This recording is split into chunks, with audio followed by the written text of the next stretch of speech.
All right, everybody, welcome tonight. We are happy you are here. It is a beautiful evening in the neighborhood. We're broadcasting live directly north of Mr. Rogers' neighborhood. Of course, you know, if you're from this region of the world, we're broadcasting live from the Palatial Studios. It is directly due north of Mr. Rogers' neighborhood, which I discovered is actually Pittsburgh, Pennsylvania. So located halfway between Pittsburgh and Erie and Cleveland and Youngstown and all parts in between, we are rolling to you tonight live. It is going to be an awesome time tonight, and we are excited to have you here. I think something special is in store tonight. I see some of you guys jumping in here and saying hello. Linda Cassio, God bless you tonight. How about a big hello to you, Linda Cassio? Mr. Canada himself checking in. I see you there. Rick Powers, good evening to you. Mount Airy, North Carolina, rolling up in the house. Robin Branch checking in from Greenway Farm down in beautiful Buckingham County, Virginia, on the James River. By the way, I'm leaving in the morning and I will be heading that direction. I will be ministering this weekend at the House of Prayer. Finally, I'm on the road again, but we'll be back Tuesday and ready to roll. And it will be an awesome time. So I'm looking forward to being with the folks down at House of Prayer, and it is going to be a great time. Bonnie Beam, God bless you tonight. Welcome to the program. Pastor Kathy C., I'm going to see you soon. We're going to have a great time. Shirley Leverentry checking in from the great state of M-I double, what is it? M-I crooked letter, I, crooked letter I, humpback, I, Ronald Leanne Vander. Richmond, Virginia is in the house with a howdy brother and sisters. Rita Clemente, welcome to you from Basie, Virginia. Basie. Never heard of it, and I am a Virginian. Janice Bryant, Thomas, Lob, all those names. Welcome to the program tonight. Usually I say your name backwards. And Kathy C., yep, I'm looking forward to seeing you as well. Come on, Junior. You know I'm going to put your picture. Look at Junior's beautiful picture. Good evening, PG. Oh, my goodness. Now, families talking to each other. Hello, Mother. How are you? Hey, it's going to be awesome. Tonight is special. I do know that there are some unique things coming up. And tonight, folks, really, on a beautiful evening, we're going to have to keep it cooking for the next 57 minutes and 19 seconds we're going to spend together. And I do see who I was waiting to see up in the house, David Latshaw, Ray Suhaliga. I wonder what the chances are of you, Ray, even though you're cutting it back, eating a little ice cream tonight for celebration, because I'm going to need a little help from you. I'm going to need a little help from you. Bay CA.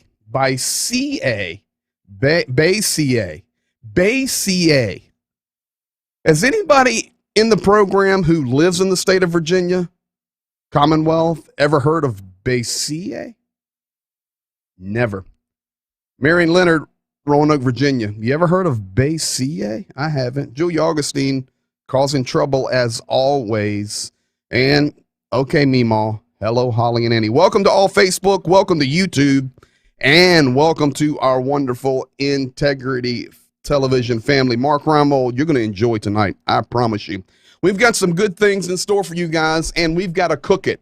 Now, tonight, I have some special videos I want to show you. If you saw the advertisement early, we will be having a 9/11 tribute because tomorrow, September the 11th, it will be the 20-year mark from that day that is marked in infamy. Of course, that day is always marked in infamy for me. Oh, Eunice in the house, because that's my mother's birthday. And folks, you're not going to believe this tonight, but listen, things have changed around here, and I don't know what I'm going to do, but I'm feeling like extreme pressure on me right now. I'm going to rotate the camera a little left. For the first time, we've got a live studio audience. My mother. Peek around the corner, Dad. Oh my gosh. Are you kidding me? They've been asking me to come and get up in the studio with me, and it is my mother's birthday tomorrow, September the 11th. She's born in 1951, so I'm gone. So I gave her a birthday present. She's been wanting to come and watch what I do. What they're seeing is a lot of button pushing, I promise you, and we're having a good time. So, hey, tonight's special. I know we've been working on the Scale It Down, and I'm supposed to report every Scale It Down on Fridays, but unfortunately, I'm not going to be able to do that tonight because it's going to change as soon as we get going in this program. You guys are about to just destroy me. I'm trying to knock it down. Rick Powers, I need a bodyguard. So, poem to celebrate your birthday. The sun is way up in the sky. The lake is filled with trout. Hey, you were younger yesterday. Just thought I'd point that out. Happy birthday. Blessings. Dave and Lucille Latshaw with the card up in the house. And it was not just a card. Oh, man, look at here. Okay, my mother has taken over my program. Happy birthday, Rita. Happy birthday, Rita. Rick Berry, happy birthday, Rita. Ben Zimmer, hey, PG. Happy birthday, Miss Terry. Ro Gammon. Oh, my goodness. What are you doing, folks? I'm trying to have a news program here. Janice Smith, hello, Rita Terry. Happy birthday. Mary Fireball, hello, Rita and Bill. Happy birthday. Bonnie Beam, happy birthday. Shenandoah County, Virginia is where Bayesi is. Thank you, Ronald Leon Vander coming through clutch. Rosemary Lozier, happy birthday, PG's mom. And Julia Augustine, love your studio audience. Listen, if you listen clearly, you can hear the studio audience cheering back here. Okay, we can just do happy birthdays all night long. It's going to be awesome. Thank you guys for that. So, coming with the card tonight, Latshaws. How am I supposed to scale it down? Look at this. Look at this epic piece of beauty. Robin, I'll be down there tomorrow, and I'm going to have to walk up and down the driveway about 10 times. Her driveway is straight up a hill. It's like a mountain. And I'm going to have to work through. This is from Lucille Latshaw, my own chocolate cake. So, hey, my mother is in here tonight, my father, so I'm going to let them cut me a slice there and pop it on the plate for me. I won't eat from a knife this time, but I need to go ahead and get ready to feed the thirst that's going to come from the chocolate cake, so you know what time it is. Ladies and gentlemen, what you are about to witness is not only exciting and educational, but sometimes a bit risky as well. Do not try this at home. It's time for the beverage of the night. Folks, this is how you are supposed to do it. When you send a beverage in, you put a name tag with it. So this was delivered to the office. Couple beverages of the night for Pastor Greg Terry, Ruby Davis. Here are 2 drinks to try. Hopefully you've never had these before. So in here we have Bang. Now I was warned about this one from Pastor Andrew. He told me that if I want to sleep tonight, I better not drink Bang. So I'm going to save Bang for Tuesday night. No, next Friday night. Next Friday night, we'll roll the bang. So, Ruby, I'm going to roll your other one so somehow I can get a little sleep because I got to get up in the morning and drive 423 miles. Arizona all-natural mucho mango fruit juice cocktail. Ruby, I'm looking forward to that one. So, thank you very much. And, folks, I've got the chocolate cake up here ready to go. I know you're wondering. See, we've got to compare this to the banana cake from Chrissy Rambo.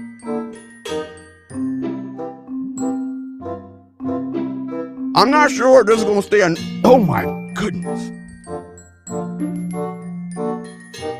Y'all are killing me. How am I supposed to scale it down when y'all keep giving me presents? Hey, stop sending me cake. Send me Bitcoin. Don't send me cake. Send me Bitcoin. Man. Lucille, how old are you? Like 70? Will you marry me? Am I allowed to eat this? Oh my God. Oh. I can't handle anymore. Give that cake to your mom.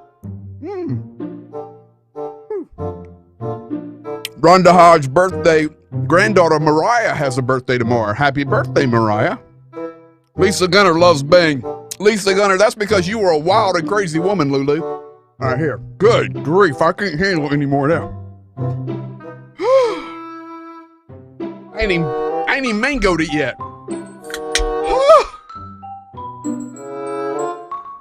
Thank you, Ruby. Thank you, Latshaws. The cake was amazing.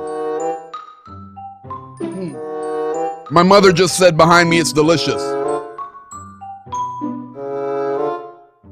So was that drink. Folks, we've got so much to cover in the next 49 minutes, 30 seconds. It's going to blow you away. We're going to crank the heat up. We're going to crank the pace up, and we're going to have a good time. Let's get rolling. It's time.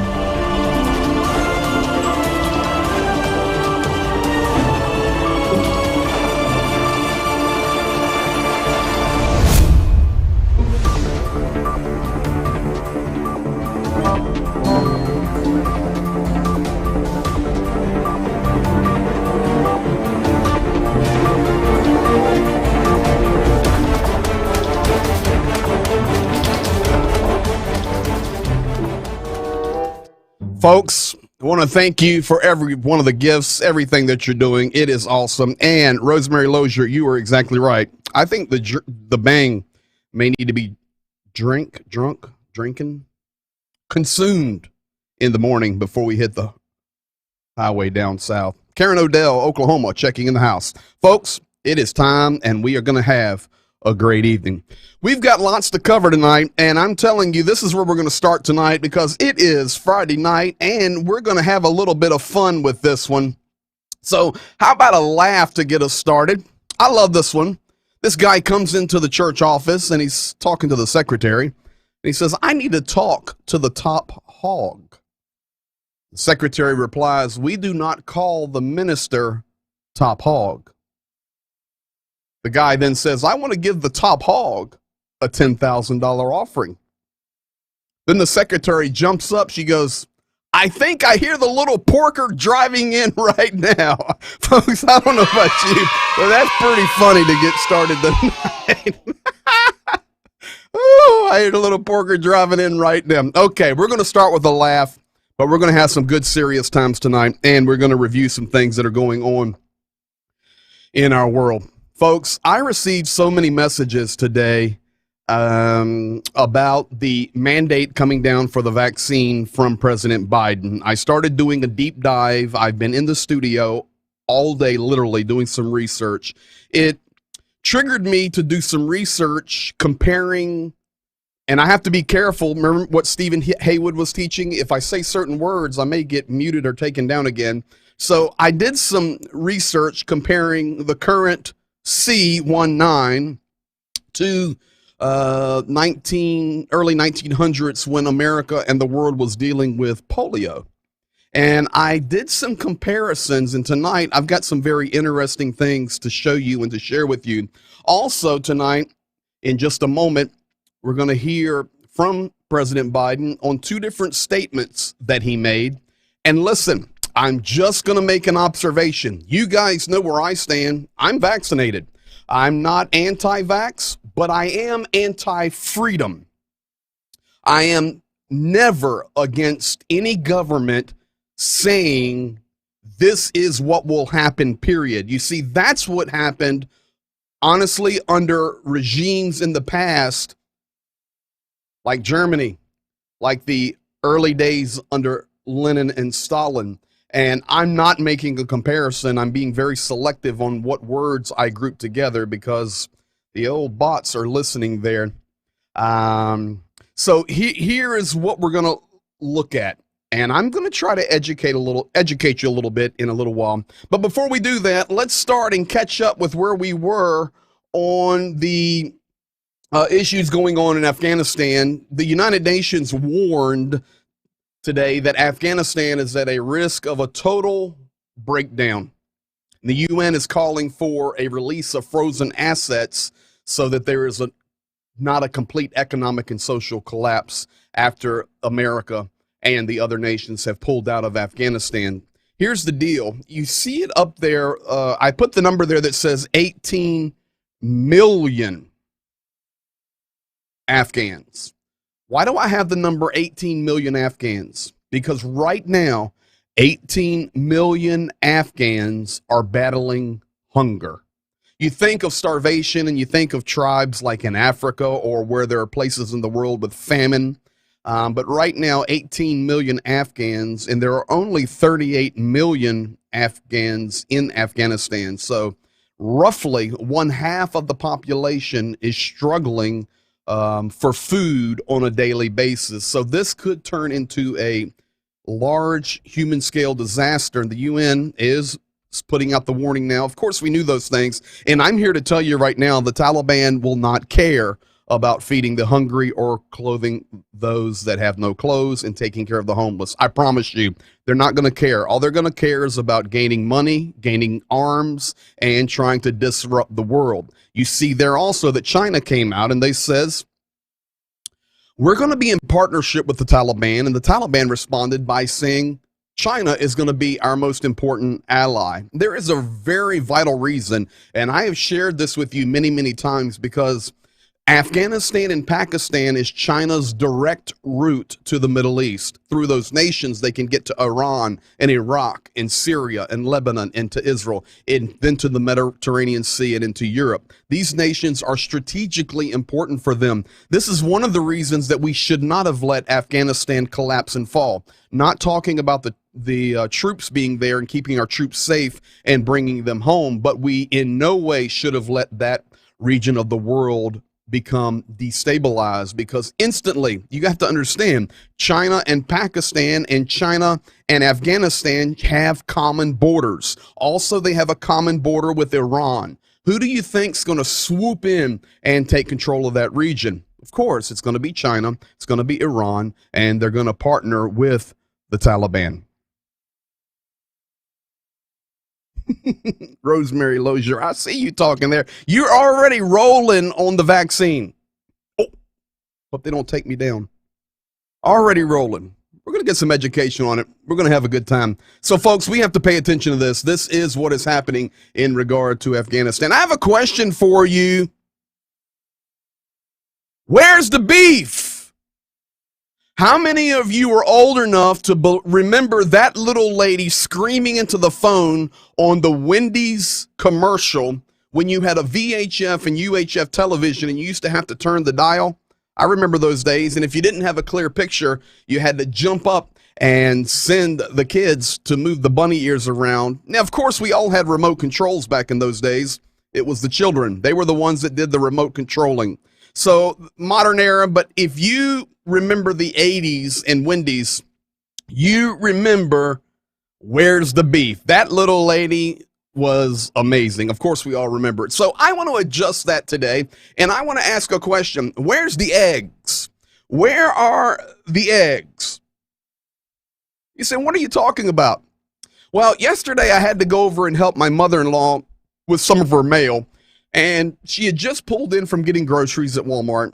And I of course, being the good son-in-law, unloaded her vehicle and took it in, and she's sitting there ranting and raving. Greg, there's no eggs in Walmart. And I went back there and I talked to the manager and I asked him, where are the eggs at? I need eggs in my house. And he told me shipments aren't coming, people aren't working, and we're not getting eggs. I said, okay, Meemaw. I didn't think too much about it. Then my wife got in from grocery shopping last night, and I guess like mother, like daughter, I'm not really sure. I heard the same thing as I was unloading the groceries late last night here. No eggs. I said, what are you talking about? I went back there. There's no eggs. I asked them, where are the eggs? Well, there's no eggs. The supply chains are disrupted because nobody's working.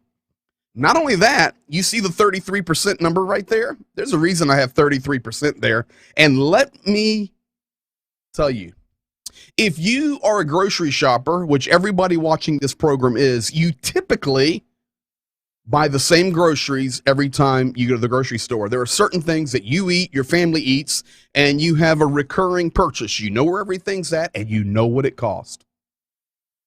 Well, my wife did our normal shop last night. She came home and she goes, not only was there no eggs, but I bought the same stuff I always buy, and my bill was 33% higher. So, folks, we are witnessing this happening right in front of us. Not only are there no eggs, in fact, they were telling me that a lot of the shelves were bare. But the answer's simple. People aren't working. Supplies are not getting through. Factories aren't outputting product. It's obvious what is happening, and we're going to continue to see this local trickle down. And Jesse Conley, I hope you are exactly right. All the local egg farms will get a boost, and they need to get a boost. That'll be a great thing for the local economies. But this is what we're dealing with, and we'll see what happens. But things are going up, and we are having less stuff to choose from. Okay, we'll have to go to D'Onofrio's and get eggs. You know what? Just go ahead and send some eggs on up here to Greenville Walmart, and we can start a supply train there. All right, folks, now we're going to get over here to something that I want to share with you, and it's going to be interesting. This is the elephant in the room. Once again, I'm going to ask you to be wonderful community members and share and comment and have a good time, but no personal comments. We're not going to have any wars in these programs, but we're going to look at things for the next few minutes. I'm going to show you a couple video clips, and we're going to make an observation. I received many messages today saying, okay, PG, are you going to deal with the mandate? I said, absolutely, I'm going to deal with the mandate. Let me begin by saying this, then I'm going to break down the mandate for you, and then I'm going to show you how our executive branch just flip-flops. Okay, so here we go. There is a mandate out from the executive branch that's headed by the president, Joseph Biden. My problem here is twofold. A, I do not believe that a president should mandate, and I mean require to the point where people will lose their jobs in the areas of vaccinations and medical care. We do not even want to go into HIPAA laws and freedom to choose. And, what's really interesting? And I'm never leaning right, left, or middle. I just lean to the truth and what the Bible says. But it certainly is interesting to me that you can take away choice on a vaccine, but when it comes to abortion, you have to have a choice. So if somebody can explain that to me, that's where I want to start. John McElvey, hello from Alabama. Welcome to the program. So if somebody can explain that to me, in fact, I would love to have a debate with President Biden. I'm pretty sure I would leave him in shambles. That's not asking for too much. I tell you what, I'll take Joe, Kamala, and Jen. Give me all three, and I'll come into the debate with a hand and a half, and I think we'll get him. As the old wonderful guy Rush Limbaugh said, his talent was on loan from God, and he was doing more with half of his brain tied behind his back than a lot of what's happening here. So you know where I stand. A, A president should not be able to give a health mandate, period. B, just observations. You can agree or disagree. Observations. You cannot force no choice on a vaccine, but force a choice on an abortion. Those do not line up. That's not right. That's not fair. It's a very simple argument. Very. So this mandate, the third thing that bothered me about this mandate was this quote, "Our patience is wearing thin." Since when does a leader tell the people that he's supposed to be leading, "My patience is wearing thin with you"? Do we look like we are 3-year-olds in a nursery school? I mean, seriously. And you know what, Ramold, I see your quote there, and I'm going to go ahead and pop it up there. Not a president, a wannabe dictator. And honestly, in areas like this, that is a proper comment. There is just a control that is wanting to come, and that's not what America was founded on. So this mandate says a mandatory vaccine for all federal employees and contractors, period. Listen, period. You must be vaccinated if you're a federal employee or a contractor, or you will lose your job. What? Private companies that have 100 or more employees are required to have their employees vaccinated, or they must set up this weekly extensive testing system with reports given, and OSHA will be administering and administrating all of these programs. The USPS, everyone, when it first came out, they were saying, oh, they're under the executive branch. No, they're being treated in this way as a private company. But of course, they have more than 100 employees. So the USPS, vaccinated or working through OSHA for this weekly test. Mandated paid time off to go get vaccinated, including the time that they're putting out there that they're expecting you to be sick, which some people are after they get the vaccine. I was not. Healthcare workers, which accept Medicare and Medicaid, must be vaccinated. Now, folks, I'm just going to tell you the truth here. Most hospitals and medical systems in the United States accept Medicare and Medicaid. Not all, but most. And finally, this is administered by OSHA. Now, you have seen, if you've paid attention to anything in the news today, that there has been complete division over this. And one of the reasons there's division is because it is an over abuse of power, period. It's not the way to properly lead. Now, with that said, people on both sides of the aisle, right, left, and middle, Christian, non-Christian, are on both sides of the fence of this. This is the truth. Many Republican governors are saying, oh no, that's not going to happen in our state. But then there are other Republican governors like Governor Asa Hutchinson, who is a good guy in Arkansas. He says, I fully continue to support vaccination, but mandating it is not the right answer. My dear friends, for me, I completely agree with Governor Hutchinson. A mandate? No way. Education, understanding, working with your healthcare doctors and those that take care of you, gaining understanding and making a decision that's best for you and your family and those around you. That's logical, and to me, that's the American way. So we shall see what happens. Gonna be very interesting. And I see your comment there, Rosemary, and I'll pop it up. There you go. We need nurses, can't fire them. You're exactly right. But isn't it going to be interesting what happens when these things start to roll out? Now, here is my guess. I'm guessing there's going to be so much kickback. There's going to be so many lawsuits filed, which have probably already been filed, that this is a knee-jerk reaction from an incompetent executive branch who have horrible advisors with the wizard operating behind the curtain, and they're going to have to back up on this baby. That's my guess, and return the choice to the American people. That's my guess. I think that's probably what's going to happen. So I don't want you to worry right now.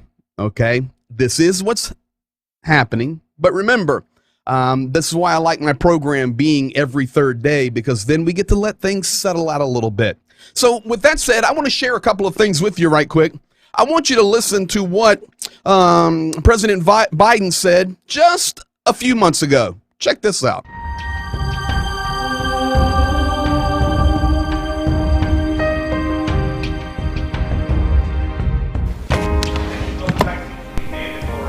No, I don't think it should be mandatory. I wouldn't demand to be mandatory, but I would do everything in my power. Just like I don't think masks have to be made mandatory nationwide. I'll do everything in my power as President of the United States to encourage people to do the right thing, and when they do it, demonstrate that it matters. That's why I said in my inaugural speech, I'm going to ask people to commit for 100 days to wear a mask. So, folks, there you have it. That's right before he was inaugurated. I am anti-mandate. I am anti-mandatory masks. But once in power, once rolling along, and honestly, I'll let you be the judge for yourself. But here's a little clip from last night.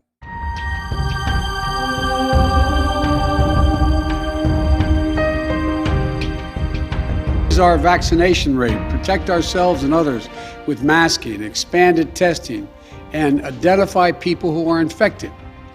We can and we will turn the tide on COVID-19. It'll take a lot of hard work. It's going to take some time. Many of us are frustrated with the nearly 80 million Americans who are still not vaccinated, even though the vaccine is safe, effective, and free. While the vaccines provide strong protection for the vaccinated, we read about and hear about and we see the stories of hospitalized people on their deathbeds among the unvaccinated over the past few weeks. This is a pandemic of the unvaccinated. The unvaccinated overcrowd our hospitals, are overrunning emergency rooms and intensive care units, leaving no room for someone with a heart attack or pancreatitis or cancer. This is not about freedom or personal choice. It's about protecting yourself and those around you, the people you work with, the people you care about, the people you love. My job as president is to protect all Americans. So tonight, I'm announcing that the Department of Labor is developing an emergency rule to require all employers with 100 or more employees that together employ over 80 million workers to ensure their workforces are fully vaccinated or show a negative test at least once a week. Some of the biggest companies are already requiring this. United Airlines, Disney, Tyson's Food, and even Fox News. My message to unvaccinated Americans is this: what more is there to wait for?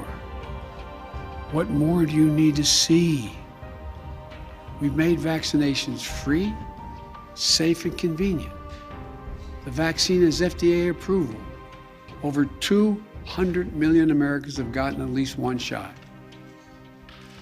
We've been patient, but our patience is wearing thin, and you refuse. We've been patient, but our patience is wearing thin.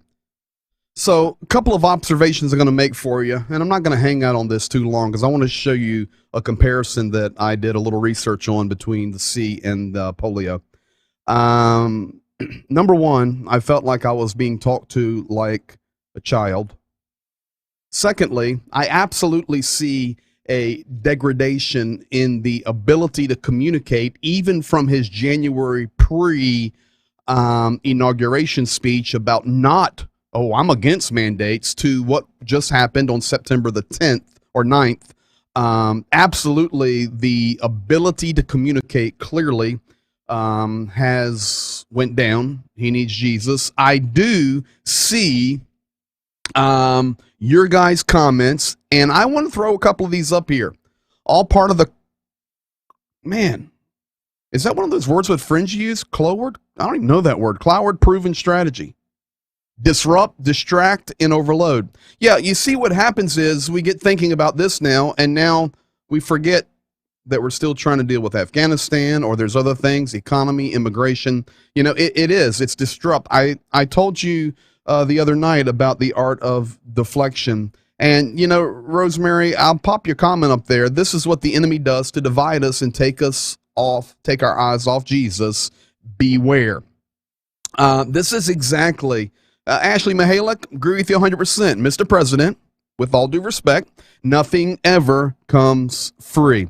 So, folks, this is what's going on. There's a big push. And, of course, we know as believers that it comes from the enemy to divide the people of God, to divide churches, to divide countries, to divide people. Remember, God loves people. He loves all people groups. He hates evil, but he loves people. And this must stop. But, you know, when you hear things, what ridiculousness. When you hear statements like this from a president, our patience is wearing thin. Who is our? I'm just wondering. And patience is running thin about what? And then he made the statement of which I would actually come back against. And you guys know I'm vaccinated, but I would come back against you and debate you, all three of you right now, because he says it is now a pandemic of the unvaccinated. But the numbers are, dear sir, that there are equal amount of hospitalizations right now between unvaccinated and vaccinated. Now, it appears that more people who are unvaccinated are having more severe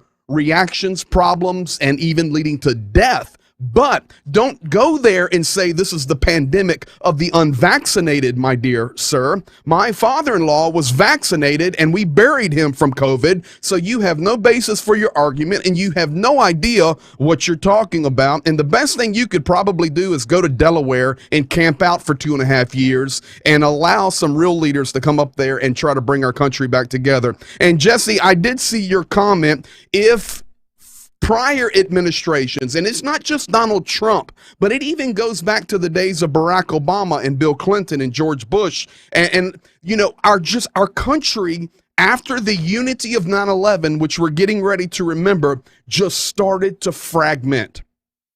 And over the years, it has just accelerated and accelerated and accelerated. Now, on the biblical side of that, I am full believer that these things must come to pass. Why? Because this is what the Bible says. There's going to be chaos. There's going to be the exchanging of things that God calls the truth for a lie. There's going to be the worship of created things instead of the creator. There's going to be earthquakes. There's going to be climate change, not from your car riding around, but it's a natural order of natural things that God created. There's going to be volcanoes. There's going to be wars and rumors of wars. I didn't say these things. Jesus said these things 2,000 years ago, but many times people in the church bubble want to just keep everything peaceful and everything golden. It's not going to be that way. The closer we get to the return of Christ and the closer we get to the end time harvest, you haven't seen anything yet, baby. It's going to get rocky. Buckle your seatbelt, but good things are going to come from it.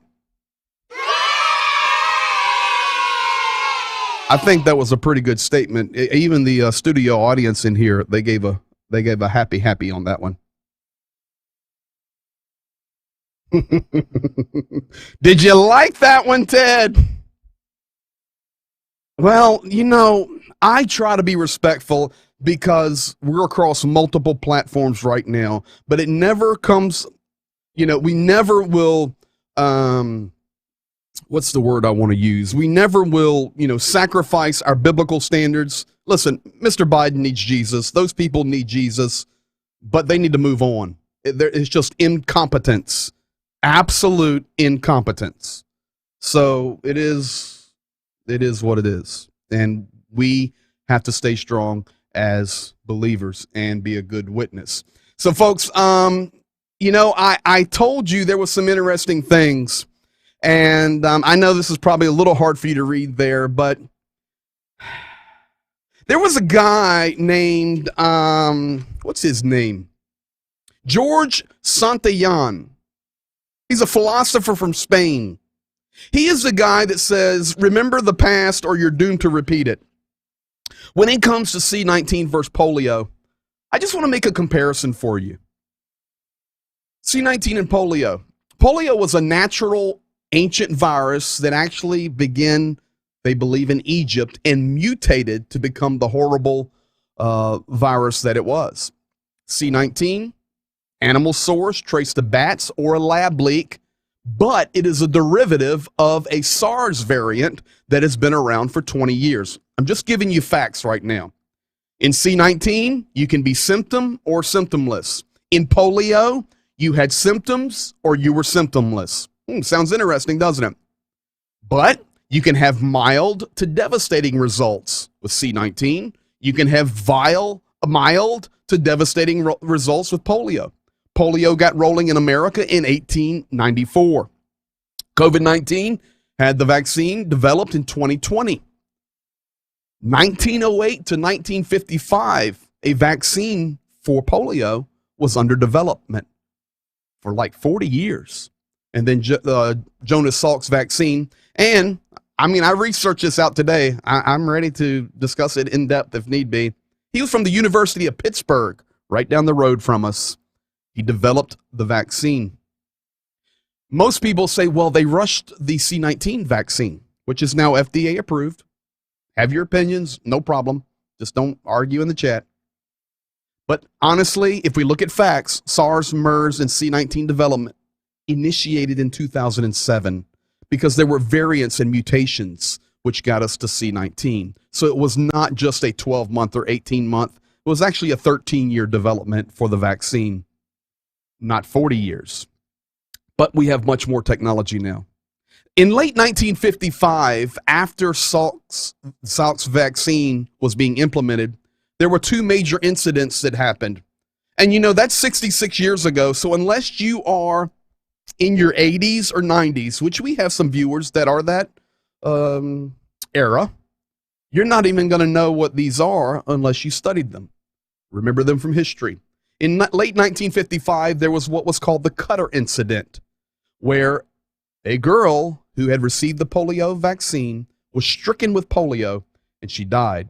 Shortly after that, in Los Angeles, 2,300 children were vaccinated with the wrong vaccine and it killed all of them. What? That didn't happen. Oh, yes, it did. Read your history book. The initial results on the vaccine for polio were both good and bad, the same as with C19. People had adverse reactions with C19. But in 1961, an oral vaccine was further developed. And in 1994, polio was eradicated from the Americas. Today, isn't this interesting? There's only polio in Afghanistan and Pakistan. But during that era, America and the world had good leadership, and the media was generally favorable in trying to get to a result. We have had globally poor leadership around the world trying to navigate through C19, and the major player here is the media has destroyed any hopes to get truth out. Many times we don't even know what the truth is because you'll see one report on one place and another report on another, and you know what's true most of the time? Neither one of them are true. So this has been a very interesting pathway. This morning when I was preparing for the show, I started thinking, I wonder what polio was like. And it put me on this journey this afternoon.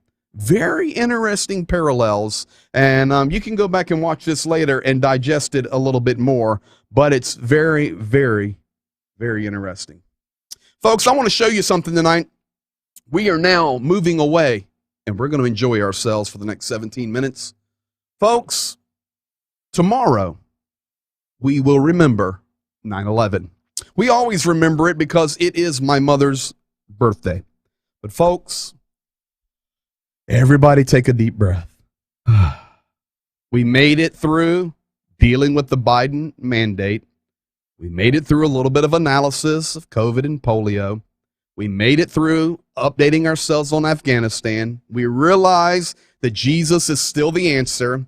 We understand that some goofy things are going to happen before the Lord comes back, and it's probably going to be quite a challenge. John says, in this world you will have trials and tribulations, but Jesus says, be of good cheer. I have overcome the world. We have to remember this. We're not just sliding through this world, smiling all the time, with gold and rose petals and gold falling from the sky. That's not, we're humans and we live in a fallen world. With that said, our country experienced the most evil thing in our history. And I know wars and all the things through our history have been evil. But on our own soil, on September the 11th, 2001, the world changed forever. Being just a few hours away from us marking 20 years from that day, I want to share something with you tonight. You better turn the volume up for this one and get ready.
And folks, that's where we're at. I'm sure all of you remember 9/11. Some images there that we need to remember and never forget. I'm sure we all remember where we were and what we were doing. Tonight we pay honor and tribute to the folks that lost their lives. We pay honor and tribute to those that sacrificed their lives. And we pay honor and tribute to not only their memories, but we pay utmost honor and respect to those that are still fighting for our freedom and trying to restore honor back to America. So, folks, that's where we're at. So the question I had for you is, what have we learned? What have we learned since 9/11? I want you to think about this on a, political news side, but I want you to also think about these points on a church side.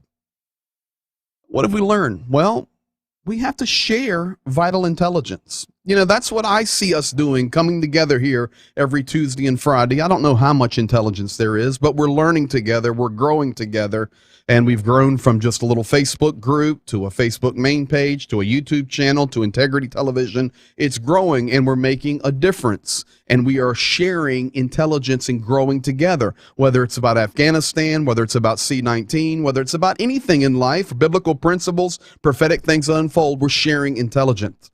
Number two, we've got to define the mission and do not become distracted. And right now, even as Mark Romold pumped out just a few minutes ago, that's the art of the world right now, is distraction. But folks, we're on a mission, and you and I, we're on a mission from God, and we will not become distracted. Number three, choose your partners carefully.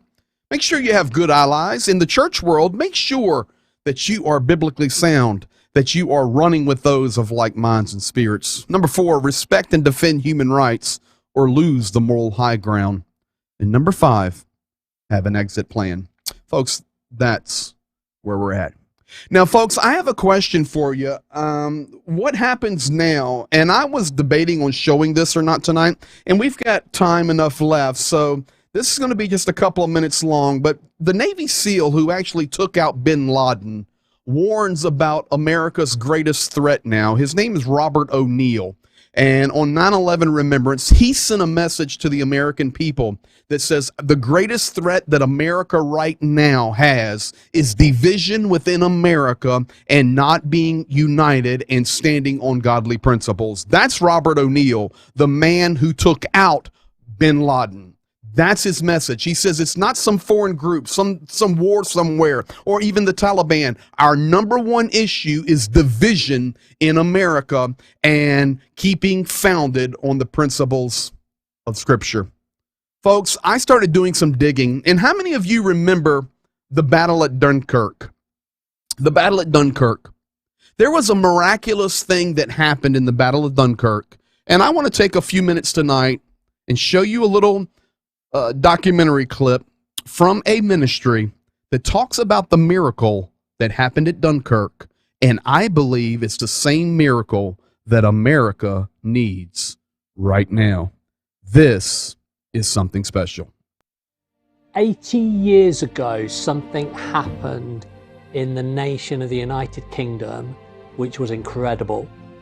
And it's a story that has so impacted us as a country that it's influenced our character, our DNA, our spirit. But over the 80 years, the story itself has faded somewhat from our memories. Historians have erased part of it. So I want to tell you today the true and the real story of what happened with the miracle of Dunkirk.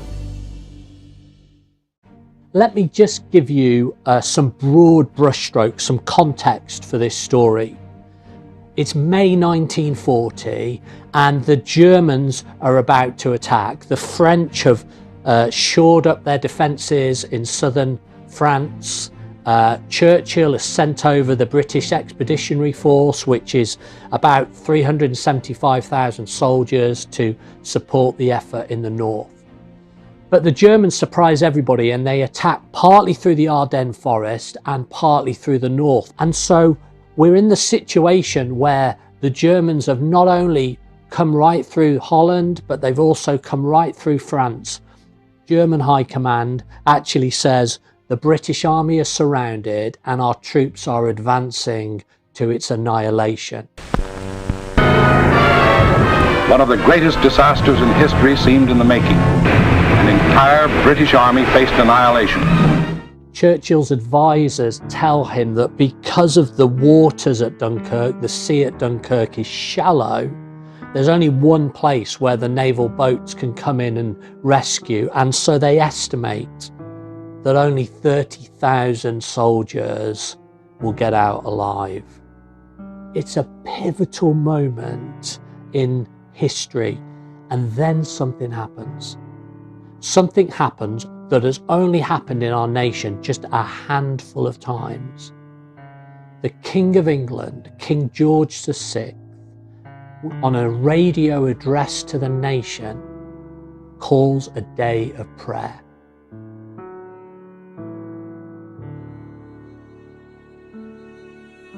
What happened next was miraculous. Hitler makes one of the biggest strategic military errors in history. He decides to stop the advance on Dunkirk, overrules the protestations of the generals, and sends the bulk of the army down to southern Europe. Back home, there's 1 million people queuing up outside churches to pray to the God who answers. There's millions of people at home calling out for their loved ones, pleading with God to rescue them. All the more, it is well for us to show the world that we still believe in divine guidance, in the laws of Christianity. May we find inspiration and faith from this solemn day. Then more miracles happen.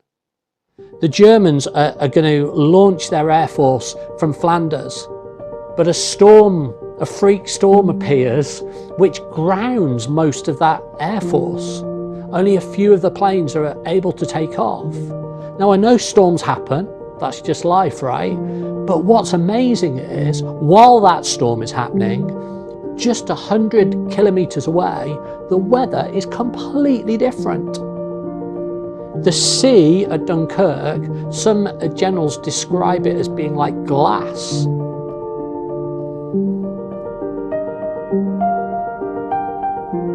It's perfect for this armada of civilian vessels to come in, the fishermen boats, the sailing boats, the holiday boats, to come and rescue the lads on the beaches. British ships, cruisers, destroyers, yachts, paddle boats, anything that could float, crossed the channel. And not only is the sea just like glass, but there's also cover of fog. So even for a lot of the Air Force, they found it difficult to navigate, to actually attack these ships. And if that's not enough, if Hitler's decision or the weather conditions are not enough, there's actually accounts of this incredible immunity that some of the soldiers had. One group of 400 soldiers had this consistent attack coming in from what was left of the German Air Force to attack.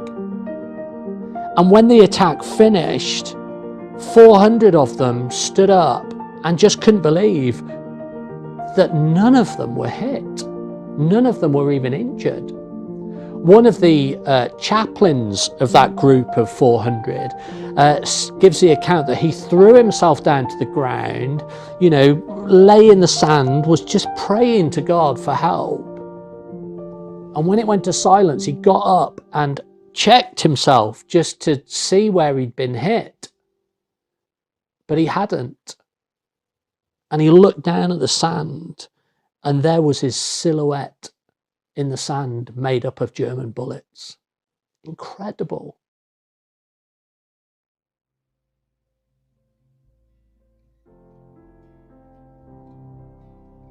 So as we remember this story, this miracle of Dunkirk, let's remember the real story. Let's remember the true story, what really happened. Let's remember the self-sacrifice of those French soldiers defending Dunkirk beach. Let's remember the bravery of the soldiers and the discipline of the soldiers on the beach. Let's remember the courage of all those civilian sailors that took their personal boats to try and rescue them. But most of all, let us not forget that when this nation humbled itself, when this nation got on its knees and called to the Lord Most High, that he was good, that he answered, he listened, and he answered our prayers. And there are now generations in this country who wouldn't even be here if he'd not heard that cry. God is alive, he loves this nation, and when we pray to him humbly, he listens and he answers. And folks, that's the answer today for America. I know it's a little long, but on our day where we're marking our remembrance of 9/11, when we're thinking of the things that our country is faced with, both internally, externally, in the church world and abroad, when we think about all the division, remember that example of Dunkirk. There's one answer. We know it comes from the book of Chronicles, that if my people who are called by my name will humble themselves, the Lord says, then I will hear from heaven and I will bring deliverance to them. Whether it's a vaccine, COVID-19, mandates, division in the country, division in the church, division in politics, world destabilization, all the things that we read about in Scripture, the ultimate answer is not in you and I being divided, but in you and I being together. And may America follow the example of our founding fathers from Great Britain when King George issued that edict and says next Sunday will be a day of prayer, and millions of Brits prayed and God delivered miraculously, as you just saw. If that didn't move you, there's no move in you. God bless you tonight. God bless America. We remember 9/11, and we remember that God is for us and he's not against us, and the best is yet to come. And together, you and I are stronger. We love you guys. Have a great evening. Enjoy your weekend. Good night.